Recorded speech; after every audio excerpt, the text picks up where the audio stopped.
Welcome to the Patron for Crass podcast. No. Do it. I didn't. How did you do it? That was great. Welcome to Patron to Crass podcast. I'm Jackson Hall. Are you enunciating your words at all? Go for it. You start. Welcome back to the Passion for Craft podcast. Look at you. I said podcast. I don't know. My name's Jackson. This is my dad, Brent. Apprentice, master, apprentice. We're going to talk about Windows on this one. One of the podcasts we look to for inspiration is the Acquired podcasts, really good podcast on businesses. We have a desire to do a really long form podcast episode, maybe like 3 hours as one episode, maybe broken up into chunks, but we're trying to figure that out. This was an idea. We were going to maybe do even a longer form version of Windows as a long form one, right? Yeah, so... but we're going to do this first, shortened, right? Yeah, I mean, this is a test. This is a test of the local broadcasting system. This is a test. This is only a test. Did you guys ever hear that growing up? No. Okay, so... I've seen it in movies. Yeah, I've seen it in movies. Like, we would used to have... You heard that? On the radio. Yeah, this is only a test. Yeah. Yeah, the long beeps. And you'd be like... I mean, that happened, all the time 30 years ago. Are you serious? Yeah. And then we get one text in Hawaii about a now. missile on the way, and this was just a test. Yeah. Remember that? As we look to try to make this a valuable podcast, the acquired things have been interesting because we listened to the one on Hermes, and it's all about craftsmanship and how they do that. And I sent it to all my people saying, hey, this is kind of the aspiration I have for Hull, that we're about craftsmanship. And so... But those long form podcasts where you really break down things, I said, that'd be interesting to do for our podcast, especially something like Windows or like drywall, or like we're looking at the window thing. This is kind of do you guys like this format? We could carry it further. And it's also a test, like, can we go the distance on 3 hours? I mean, obviously we would take breaks in the recording of it to like figure out, oh my gosh, I'm falling asleep over here, he's boring me, whatever. We're just trying to figure out, like, informationally, do we have the distance to kind of go? Well, and the acquired thing is a business podcast. And so they break down the financials of those companies that we're not going to do. That's not really in our... I don't even know how they do that. Do you know how they do that? I think they go through like board reports, because those are a lot of public companies, and so you can look at annual reviews and dividends and stuff. It's crazy that they're like, they know the stuff they know. Anyway, sorry. Side note. It's a good podcast. Check it out. So this is one on Windows, and if in America, our realm of understanding for Windows is from 1750, let's say, to today, you're really looking at a number of distinct periods, and probably the first period would be a first period window would be from the, let's just say, 1750s into the 1850s. Probably maybe 1880s. Okay. And a lot of that is driven by glass. Okay. And the technology and availability of glass. I think that's where we have to start. Okay. Because then you go from post-industrial revolution, let's just say 1880 into 1940, because 1940, 1950, you get into the glass changes to plate glass. And so the window sizes grow quite a bit after that. Let's define a little bit of terms. Plate glass. Okay, well, we'll talk about glass, but let me just stay big picture. Yeah. So we got glass that drives the window technology a long time. You have to talk about that. But then you have to talk about what today is kind of a post-1900 world view, where you're looking at how did Marvin, how did Pella, how did, Anderson, where did those window companies come from? How did they start, right? And so one of these, the test of this thing could just be like Marvin Windows. Let's talk about Marvin Windows, where they are, what they're building today, and how it matters and how it affects things. And so if we're thinking about windows in the built environment, the majority of the windows I see on new houses are casement windows. And casement windows, I've explained to people, was never really an American style of window. The English, basically with the Hampton Court Palace, Sir Christopher Wren, okay, basically, if you look at the back side of that building, they are double hungs. And the British model was to have a double hung window, a sash that moves up and down in a track, as opposed to the French model, which was a casement, okay? And so you look at French windows and French houses, and they are casement windows. And you look at English and American houses, and they're double hungs. Casement meaning they swing out. Yes. They are in a hinge. They're made like a door. Okay, and they'll be in swing or out swing. And so today you're looking at a lot of casement windows, but that's not really a popular traditional American style of window. The other type of window is the one that pops in, swings in. So you have the awning and the basement windows that pop in or pop up or pop out. So I don't know why so many people are using casement windows today. I'd have to do the pricing to see if they're cheaper. It would make sense to me that they're cheaper. That's why they're doing it that way. Because they're not using weights on the inside of them. They're not using the pulleys and balances and things that are a part of that. I suspect they're easier and quicker to build because you're not building. You're putting two windows in two different tracks on a double hung, whereas one you're just sticking one in a frame and able to run it out the door. So I suspect it's cheaper. You have cladding that a lot of people do. You have wood quality. You have the general perception of windows and just how long they last and everything else. And so why did we do our 100-year window? Why did we start doing that? And what's happened to windows? So a lot of this discussion as we consider whether this deep dive is worth it is just there's a type of window that we're putting in our house today. Why are we doing that? What is the expectation for quality and life expectancy of a window today? And then, of course, because of my brain and because of what we studied, we're looking back through history and going, well, what's the precedent? What's the right answer? What should we be putting into our houses? Not only stylistically, but what windows should look like and how did that window pattern form? So, and so I say all those things and I go, that kind of sounds pretty boring. And so maybe that's not something we spend time on. But anyway, the window world is vast, okay? To spend 5 minutes on technology, realize that windows were up until probably the 1800s, even into the Levitt period, window sash were oftentimes made separate from the window glass, okay? And so, one of the things that Levitt did when he started building his houses in the 40s is he was bringing out windows pre-glazed into the house, okay? Because before then, you would order a window, and oftentimes in some markets, they would bring the glass, a separate glazing union or glazing group would come out and glaze your windows. And so they had the glass and the sash on site, and then they would go. The wood sash would show up, okay? Yeah. You would, install the windows, and then a glazer would come along and put glass in. And so, as opposed to sending the window out from the factory with glass. Yeah. Well, I was just going to say, quick logistical question. How do you want to work our way through this? Because we're kind of in Levittown right now. Do you want to Well, I jumped ahead to say that's when that change happened. Okay. That it became common after that time to have window glass come from the manufacturers. Cool. But if you think that in 1940 there were still windows being made that showed up on the job site unglazed, it's kind of crazy. Criddle Windows, which is a steel window manufacturer, you buy their windows, it comes with no glass. So there are some old school manufacturers that still make windows that way, that they quote you a window price that does not include glass. So if you're getting a window with no glass, do you then have to cut the glass yourself, or I guess hire someone to cut it and then? Yeah. I mean, that's what glazers did. And glazer unions did, and they would have done all that. So, yeah. That's great. So anyway, glass was a big thing. Why? Because glass, if you look at Wren's building, the back of Wren's building, you'll see in those individual panes of glass these gray sheets, okay? Yeah. And that glass, you might fire it, you're melting sand, you're putting potash, you're putting some other things in that mixture so that when you put it into a cylinder and blow it into a sheet of glass, it doesn't discolor, okay? And I was looking, so there's the back of Hampton Court Palace. Those were the double hung windows that became so defining.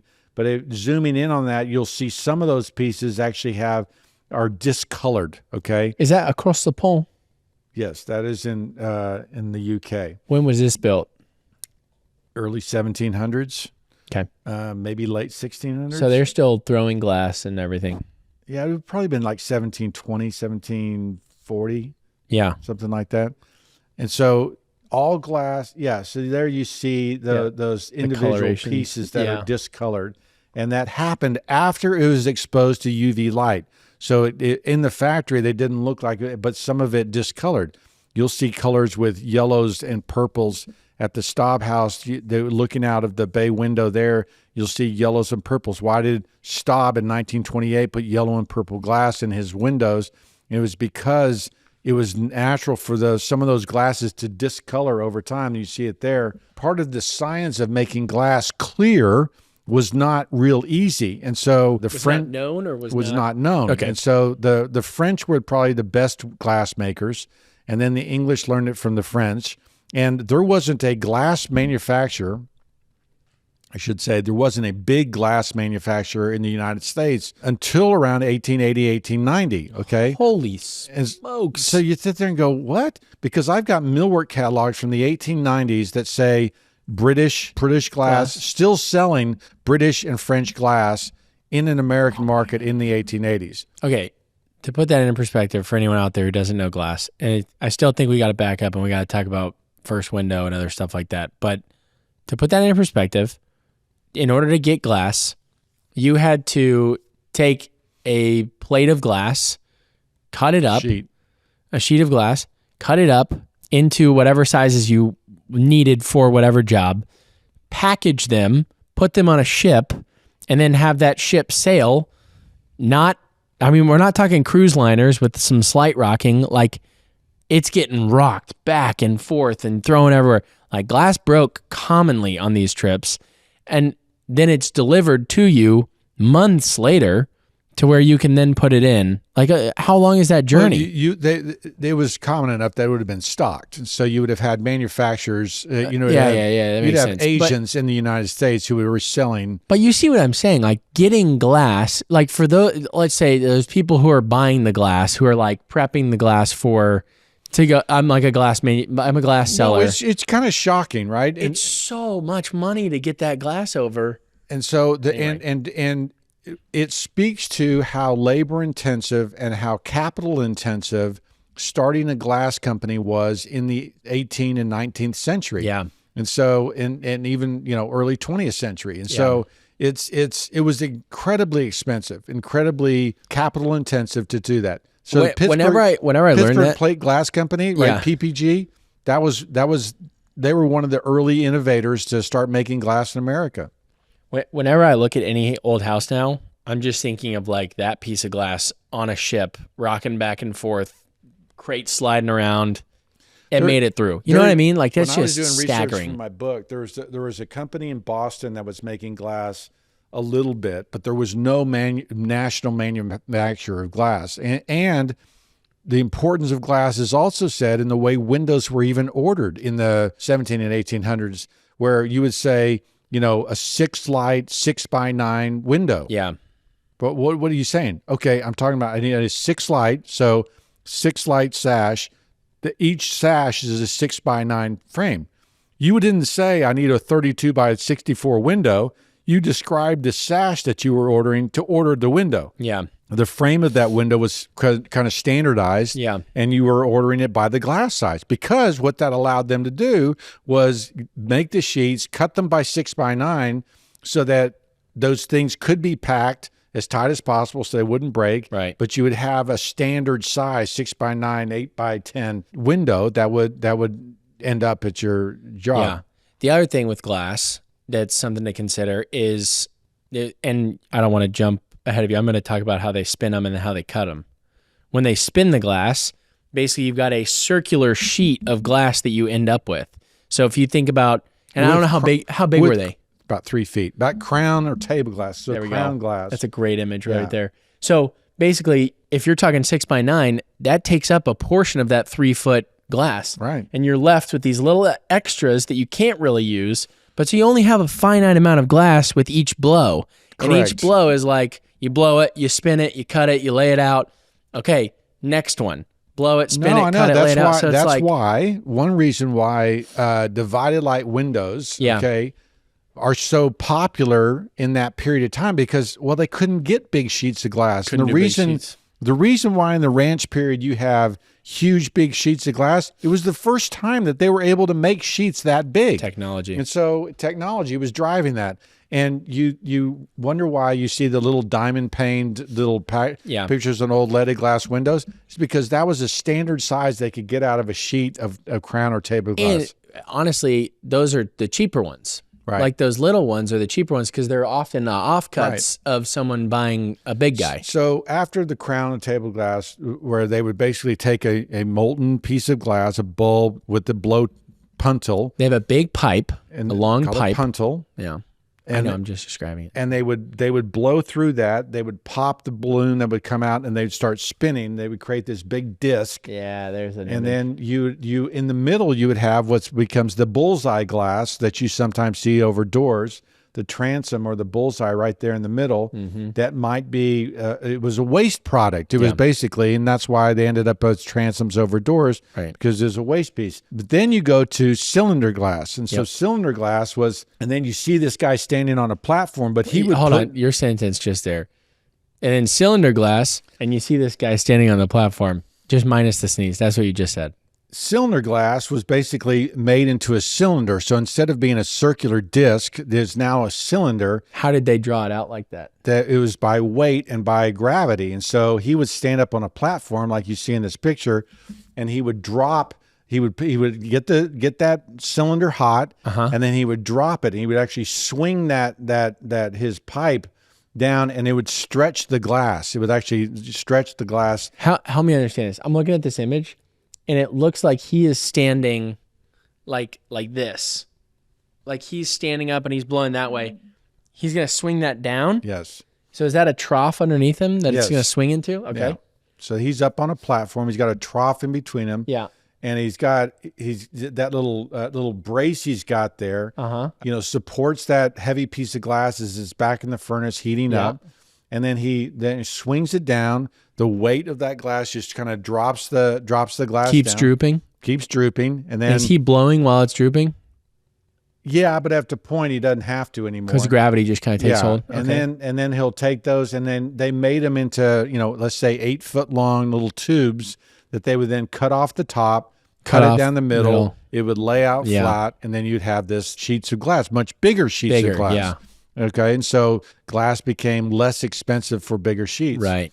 Then by about the turn of the century, they did that exact same thing with machines.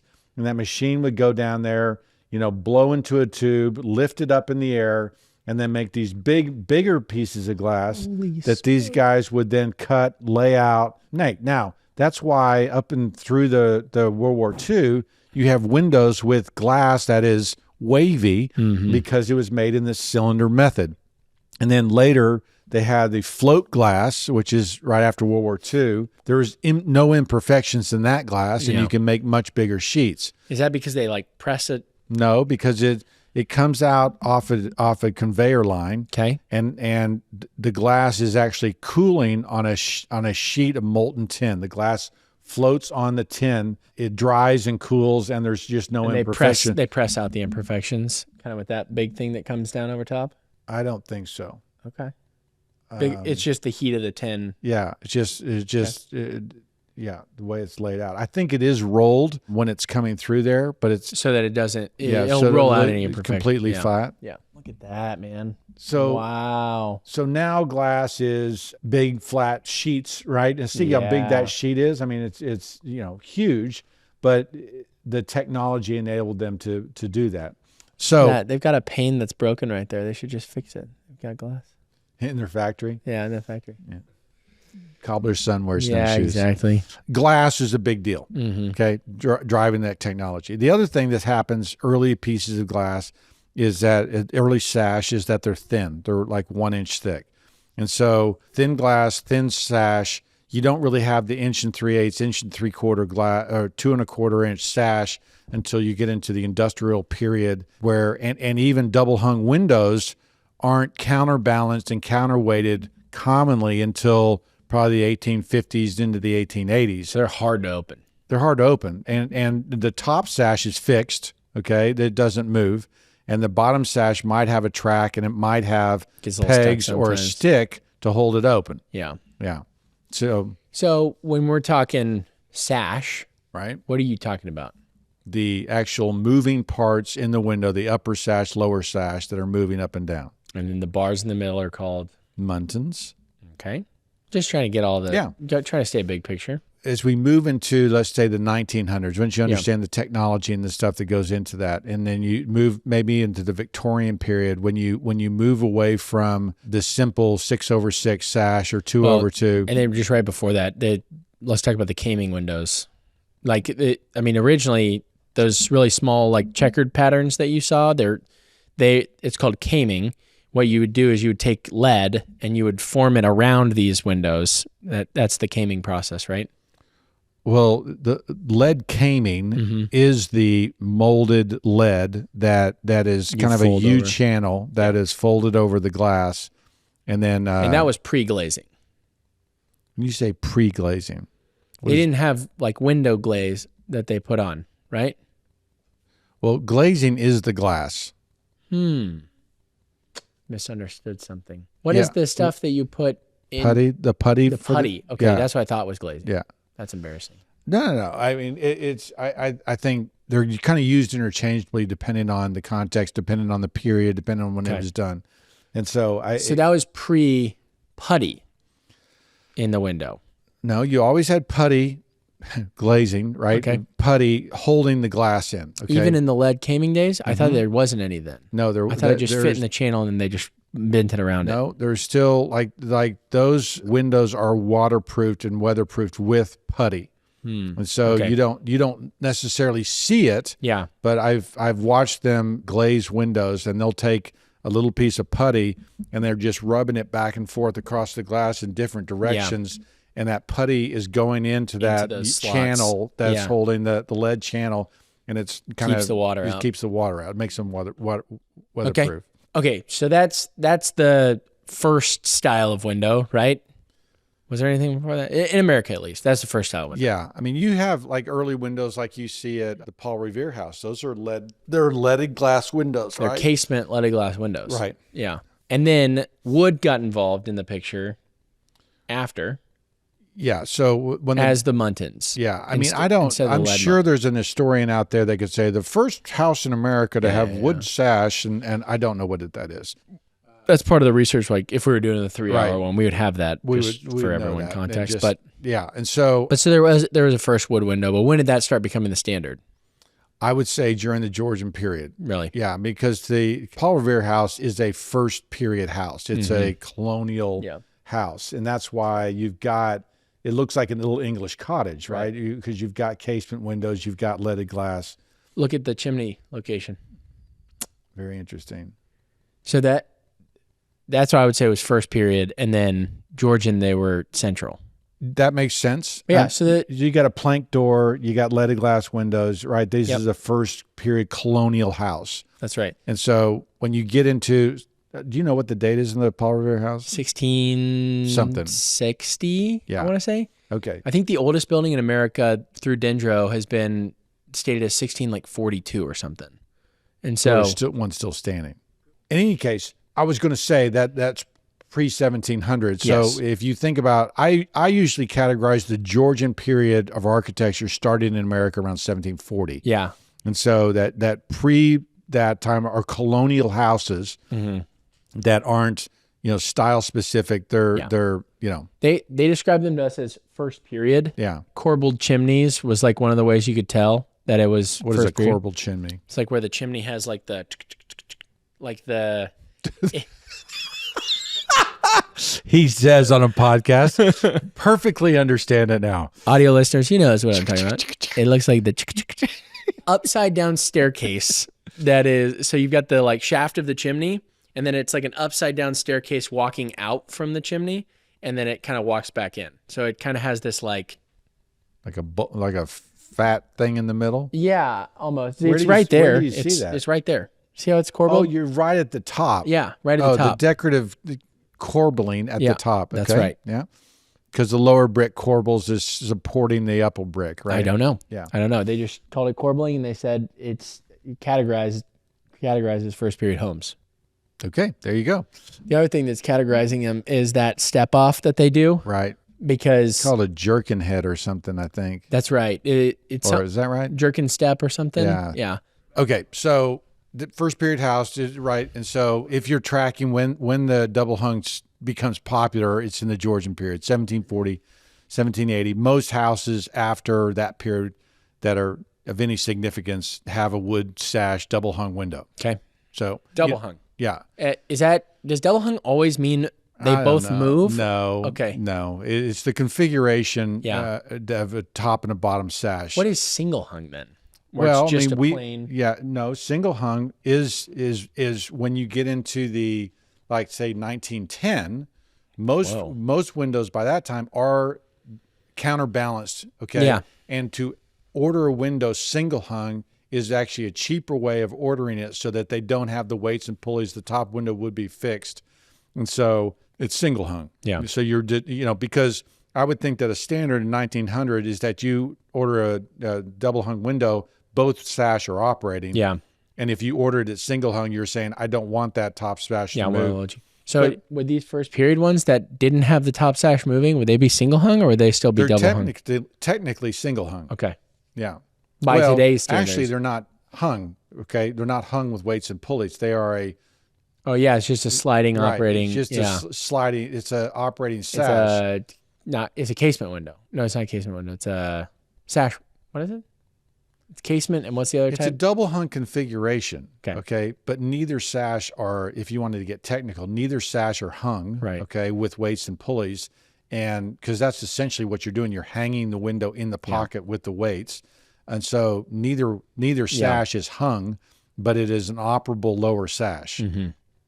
Okay, cool. Where windows start to change into the Victorian period when you have a Queen Anne sash. And the Queen Anne sash is a decorative sash on the top and a single light sash on the bottom. Yeah. And so you have these windows that have etched glass that have all these crazy features in them sometimes that are very decorative, right? And this is a time when the windows become, they're showing off the technology, showing off the manufacturability and getting some pretty crazy window styles. So speaking of history a little bit, talk to me about some of this stuff, because when were the dates again on plate windows? And when were the dates on... Okay, so plate glass, if you look at it historically, was being made in the early industrial period. So I think plate glass, you begin to see it made in the 1850s, 1860s in Europe. Okay. And basically they are taking a piece of cylinder glass or they're taking molten glass and they are putting it in a big sheet and grinding it, into flatness. Okay. So they're taking their pumices and their steels and things like that. So they're laying out the piece of plate glass and then, roll it. You see them rolling it into a flat sheet, and then they would grind it smooth. And the grinding would be they'd take this pumice stone and these other, buffers. Yeah. And they literally have these big machines that are just going, and they're grinding and smoothing that surface out till it's a big sheet of glass.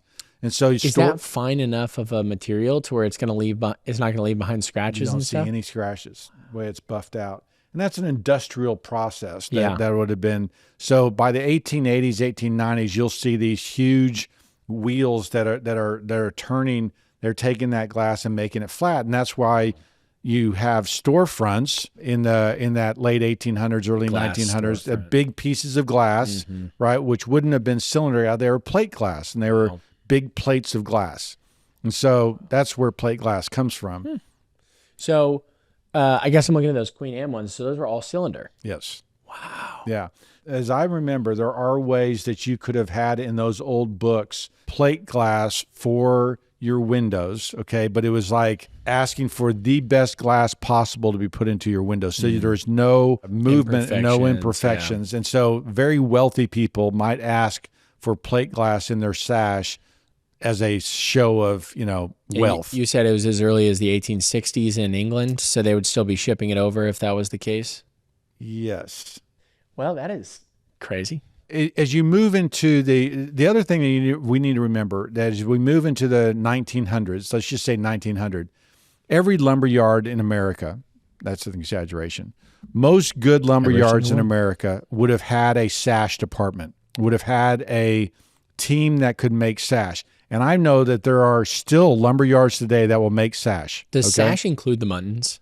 Yes. Okay. So that will make divided light sash. Okay. They're old school now. They would be considered very old school. But most good lumber yards, and I'm speaking particularly in the Northeast, would have. You could order a sash. If you had a sash break, hey, will you give me a 6/6? Yeah. And because all those parts and pieces were standardized, you could get, new sash made for your house. What do you mean by standardized? The glass was standardized or the wood was parts, standardized? The 2-inch style, 2-inch rail, check rail, all those different things that are part of the kind of a standard window. Sorry, I'm looking over at your window. Yeah. What do you guys use? Like, what are the dimensions on your window? Do you use 2-inch? Yeah, so it's a 2-inch style, maybe 2 1/4 when you consider the shoulder and the profile. Right. And then 1 1/4 check rail and 3-inch bottom sash. So and what are the muntins? 3/4. They could get as small as 7/8, biggest 7/8, as small as 5/8. In any case, the worlds of the Marvins and the Pellas and Andersons grow out of that environment. Okay, They grow out of an environment when most lumber yards were making sash, and right? It was standardized. And it was standardized going back to the 1870s, probably 1880s, when you'd have standard sizes and details and stuff like that. Marvin, basically, it was a lumber and cedar company, right? Mm-hmm. They were up in Warroad, Minnesota, which is cedar, not lumber.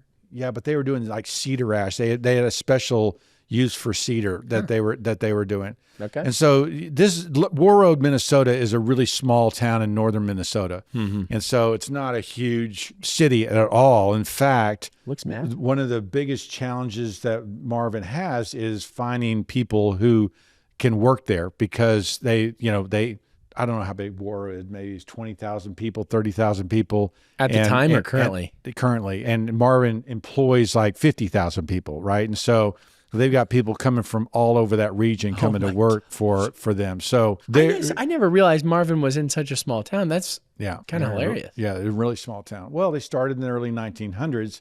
And, one of the reasons they started making sash was to keep the guys busy during winter hours.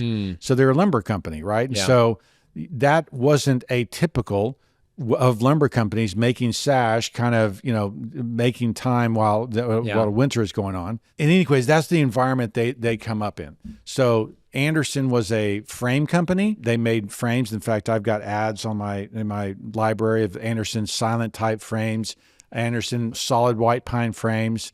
And why would they do that? Why would Anderson's grow up as a frame company? Because so many lumber yards could make sash, they were making the frame. Okay, and so it's just interesting seeing how all those parts and pieces would be put together and realizing some of those markets they were doing that. Those people who were making the sash weren't even glazing them. So you had a number of different parties and people putting the frame together, putting the sash together, and glazing the window. Is that monopoly oriented? The reason they wouldn't just do it all, or is that union right? Oriented? You had a glazing union that was I have a bit of an embarrassing question. How does a union work? That is episode. And if you don't know either, union that's okay. work? Like unions start because they're very similar to guilds, right? That guilds they would want to hold on to and manage the dissemination of material and the dissemination of labor, the dissemination of work in a community. I feel like guilds are more like information that they're holding on to, less maybe information and labor, not necessarily the materials. Is the materials a big part of it? Well, just like if you look at the early guilds, like let's just say a builder's guild, they're not really necessarily managing material, but what to do and how to manufacture and make the raw material into something usable. Yeah. Right. They wouldn't control the lumber market, but they would certainly control how you turn lumber into a house. So, but basically, the real union era in America happens during the late 1800s, early 1900s, when the robber barons, when the when the steel magnates, the railroad magnates, the other people are Rockefeller. Yeah, they're building those industries up, and they are abusive. Okay. Of their labor, right? And you think of the child labor laws and the things that had to be put in place because manufacturers killing people, right? And just and abusing labor, making people work too long. So great prices. The labor, the labor got together and says, this is unfair. They can't treat us like let's this. Strike, right? And so let's stop working so that they have to pay us more, or they have to give us only 8 hours in a day, or whatever the thing is. And so the unions basically are trying to force fair habits. Now, the problem with unions, and you think about, the Chevrolets and the auto workers, right? In the 50s, at the height of the automobile industry, the unions were striking for and getting benefits that ultimately bankrupt a General Motors or a Ford or whatever else, because they basically negotiated this contract at the very peak of quality and everything else, that by the time you get to the 70s, by the time you get to the oil embargoes and the gas rationing and everything else, the world of making automobiles in the 70s is very different from the 50s when they organized these things. The benefits they struck for, right, that you have to pay us this amount of money, and when we retire at 55, we get these benefits going, was not affordable by the 70s. And so that pendulum of fairness, one, it was unfair to the workers. Now it's unfair to, cost and efficiency and everything else. And so anyway, that's a whole nother episode, I suppose. Sorry, yeah. I was just curious. Yeah, it's trying to, I would just say unions are an effort from labor to try to organize, keep things fair. And keep things fair. A little check and balance. So all these window unions start up. So part of the reason why of all those disparate groups, this guy's doing the frame, this guy's the glass, this guy's the carpenters union, this guy's the glazers union, this guy's, and they are holding on to carpenters union can't take the glazers union's work. So glazers union has to sash do the windows. Sash have to come to the job site with no glass in it, because the glazers unions have power over that area. And that's why it's not something that happened all over the country. It happened in pockets. And so New York, I think, probably is the last kind of stronghold of those of holding on to some of those requirements in building and everything else. That certain people, like we'll do trade shows in Philadelphia, and you can't move stuff off your truck onto the floor, because that's what the union's job is of. And so there's strict rules about Someone stuff was like telling that. me about that, and I was kind of like, I don't know. I'm just not, it's not a huge union culture around here. It's not. It's a right to work state. So And so there's always very funny, like, I hear some of these stories, like Ryan's telling us about the time of the union. He's like, there are guys whose job it is to move material around. And then there's guys whose job it is to do whatever. And some guys will just like kind of grab, like, I guess he was saying when he first got there, he would grab something and they'd be like, no, that's not your job. And it's kind of like a weird mentality shift where you got to go, nope, not my job. And I don't know. I kind of I should just do it. I should just help out. I should just Brent get whole in. bias is that it's an unfortunate place right now. Right. I'm fine with whatever they can negotiate for themselves and everything else, but I'm not sure it's the most efficient way to be building today. Right. So it just seems somewhat slow, where you just be like, well, you understand the spirit of it, why they did that originally. But it's a great idea. Yeah, right. But now it's like, it helps. Yeah. Really? Are we still doing this? Yeah. For those big union guys who listen, I'm sorry if we're blowing holes in your product. So anyway, if we look at our world, the Pellas, Anderson, Colby's. Pella is from Iowa. They were, I think they were a roller blind company to start. They were a rolling screen product away from that was basically retractable into the wall. Is what I understood, that's how they got their start. They're like, now we got to build. Yeah, now we got to build the window because they don't, they don't attach to our blind. Yeah, or something. Exactly. Yeah. And so we've got to, provide the accessory window because, our roller blinds don't work on everybody. So let's build our own window. They all kind of grow from Anderson's the oldest, was making frames in 1915, 1920. I think Marvin doesn't really start making windows until the 1930s or 40s. Pella was the same way, 20s and 30s. And so the bigger picture on the window as itself is that realize that every window before 1940 was basically a wood window, because the wood sash, wood frame, wood everything. There was some steel windows on the market. After World War II, you have the aluminum market. Totally. Okay. So after our house, 1962, has steel, has wood, and has aluminum. Now, the aluminum are the cheap windows on the side, but they are part of that ranch tradition. You know, the wood window was the cheapest window you could put in. It was also very nice and everything else. It kind of spanned that whole product line. After, when you get into the 1950s, after the World War II, this strong desire to be as cheap and quick as possible leads to the aluminum window market and the aluminum window in general that, you know, are pretty cheap windows. So now you're going into a period of time where a wood window is a premium, okay? And so then you get into fiberglass, then you get into vinyl and all those different materials that 70s, 80s, 90s become real popular. Okay, and the wood window all of a sudden is now a premium. Okay, and a wood window is like the top of the market. Did the cost switch up that much? Yeah.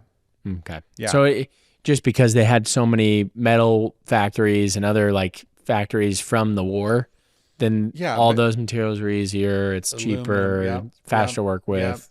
And so cheaper and cheaper and cheaper. I mean, cost was the thing that was really driving those numbers and driving that world. And so, ironically, when I started in business, the wood window is the premium window, right? Is the most expensive window. Yeah. Which you see cladding and metal cladding in the early 1900s, but because we're out of the era of old growth wood after 1940, really, then began the wood windows that are the premium wood windows are made of cheap wood. So one of my big complaints about the Marvins and Pellas and production windows, one of your problems with them. One of my problems with them is that they are still using finger jointed radiata pine, which is a terrible wood in most markets in this country. And the reason why we started making our 100-year window with good wood is because we can no longer rely on a true wood window to last very long, right? To be a true wood window, not a glue window. And then the third piece that changed windows and window design is insulated glass. And what happened with window makes a difference. Insulated glass. Yeah. And you know, the energy efficiency of single pane, the energy efficiency of an insulated piece of glass, and how that changed the look of a window and everything else. So, you know, now today we are wrestling with, you know, how to get a good window in your house. Yeah. Right. What do you do? Historically, if you look at it, you would say a wood window is the premium, the best window you can put into it. Energy efficiency wise, you know, Steve and Matt and Jake and those guys in the Build Show, they're using a European triple glazed window. Very expensive window that is made by European companies, but there's no divided lights on those windows. Right. There's nothing. Is there even the fake divided lights? Not that I know of. They are chasing after efficiency model, right? Yeah. And so it works well on a modern house. It doesn't work very well on a traditional house. And so what does a guy who wants to build a good traditional house have to do today to get a good window? And so that's where we argue for our window. We say, look, our window's a 100-year window because the wood quality is really good. The glass isn't going to fail. And, you know, we think you can manipulate your envelope of your house with insulation, with other things to get it prescriptive, right? As opposed to a programmatic. It's a prescription that you're writing that let's get your walls to this. Let's put these things in here, but let's put a single pane window and give you the beauty, give you the tradition, give you the long-lasting sustainability, but you know the energy efficiency is the compromise. But with storms, with interior storms, with you know other things, we can get you to hit the U values. Now, I would also argue in Texas, California, Florida, most of the South, you don't need insulated glass. Yeah, there are other ways to manage that heat gain and other things like that without trying to play with the insulated glass. Okay, this is like slight off topic, but it's very on topic. Do you think people have become less tolerant to colder and warmer weathers? like as of late, just you've been in the industry a long time. This idea of having your house as a bubble is really rather new in a lot of ways. And so I'm just thinking like, what in the world? Like, I just remember like working at a summer camp outdoors. Like there was a summer in like 2014, 15 when I was working there where all of a sudden our camp director was like, we're getting so many complaints from parents that it's too hot at camp now for their kids. So we're adding air conditioning in every one of the barns. We're like, air conditioning? Who needs air conditioning? Like I grew up going to that camp my whole life and I never had air conditioning there. You know, what we used to, if it got cold, you put a sweater on in your house. Yeah. Now you go to the dial on your thing and go 70, 72. Yeah. You know, it was 71. I want it 72 and a little hotter. Right. And that we have become used to like cars. Yeah. Like I remember air conditioning cars was okay. Yeah. But most of the time it didn't work. And the idea of having air conditioning, you got air conditioning? Oh my gosh, this is great. Really? Oh my gosh. And so my mom had a BMW when I was in probably middle school, and her complaint was the air conditioning was terrible. We realized just like the Germans don't know how to do good air conditioning for America because it's so hot here. And so her air conditioning was just a joke. And so she ended up getting rid of that car because she couldn't keep it cool. And so we used to drive around with car windows rolled down, and you had your side window.